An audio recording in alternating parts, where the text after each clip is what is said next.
Fiona, good morning. Good morning.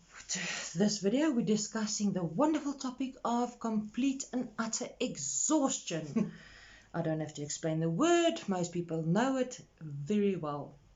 Yes. I wanted to ask you, what levels of exhaustion do you get?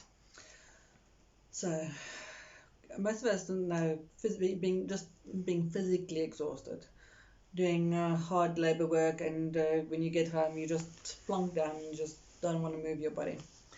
But there's also emotional exhaustion. It's where you, and a lot of people are in the awakening process that they're becoming more sensitive to emotions, more sensitive to emotions of others. And sometimes there are terrible things that happen in their lives or with their friends or whatever, and feeling that and continuously feeling. Also, even in my sessions, if I let people go through and they release the emotions, it's quite taxing because it's hard work to release that. Yeah. It's you don't realize the heaviness that created it makes you lighter, but you also feel you just need to sleep now because you've carried something for so long and now it's gone, and now you can just rest. Yeah. So then there's also mental exhaustion where people, they're just stuck in a rut and their minds just keep on going, okay, but what else can I do? How am I going to make money? How am I going to pay the bond? How am I going to pay this? How am I going to do that? How am I going to feed my children? And then they stress about this, and then work wants this, and then the wife wants this, and children wants this, and mentally just and it's like that's too much. So then they find they can't switch off at night because even watching the cell phone and stuff on the cell phone until you go to sleep, that's the worst thing that you can actually do. We all know that, but we all know that, but we all keep on apparently doing it. Yes. So the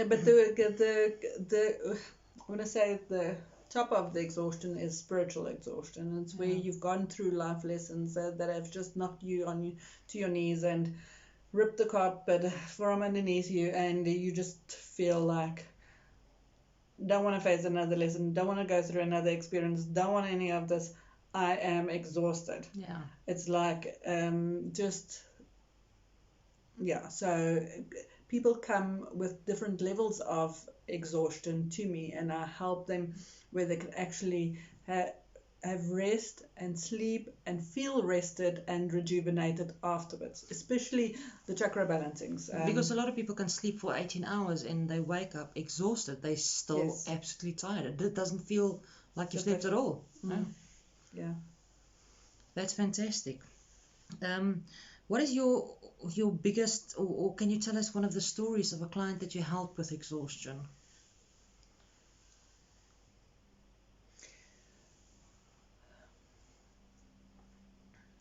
That's fascinating.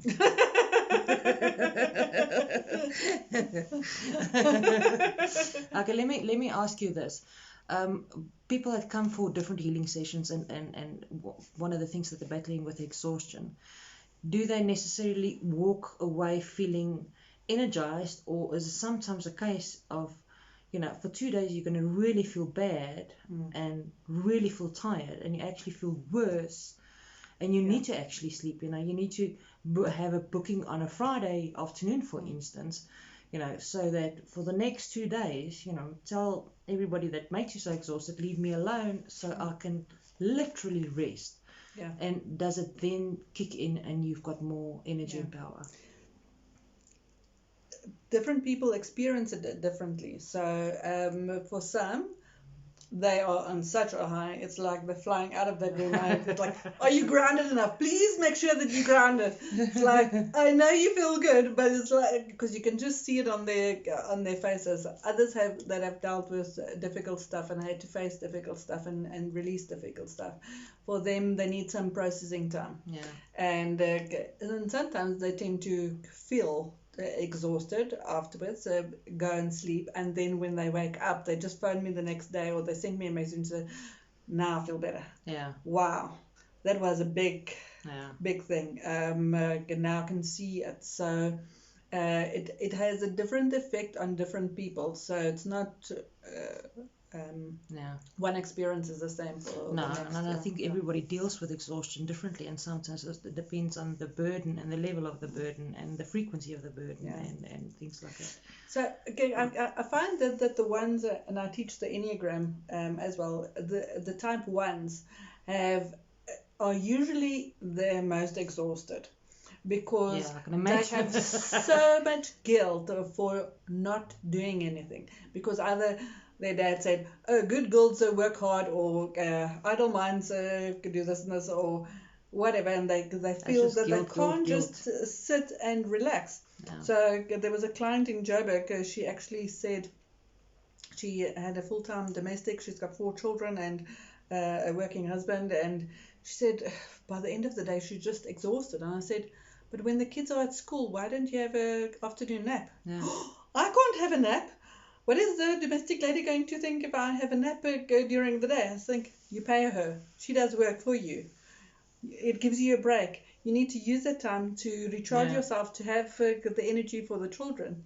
And she had to learn not to feel guilty to go and have a lie down when she needs to have a lie down and rest and rejuvenate herself. So sometimes people haven't switched off for quite a long period of time, and when they're in a session, they have such a deep sleep in that session, but they are so well rested. But after the session, they think, I haven't slept like that for yonks. It's like a power nap on steroids. It's so I find that people find it very safe, a safe environment to just go and release and let go and just allow. And the beauty of the sessions thereafter is just awesome. That's fantastic. Thank you so much. Thank you. Please go to Fiona's website. All the links will be below. Her social media site, she's got a lot of them. If you're into social media, hook up, and also watch her YouTube channel. Thanks, everybody. Thank you. Cheers. Okay, Bye. bye.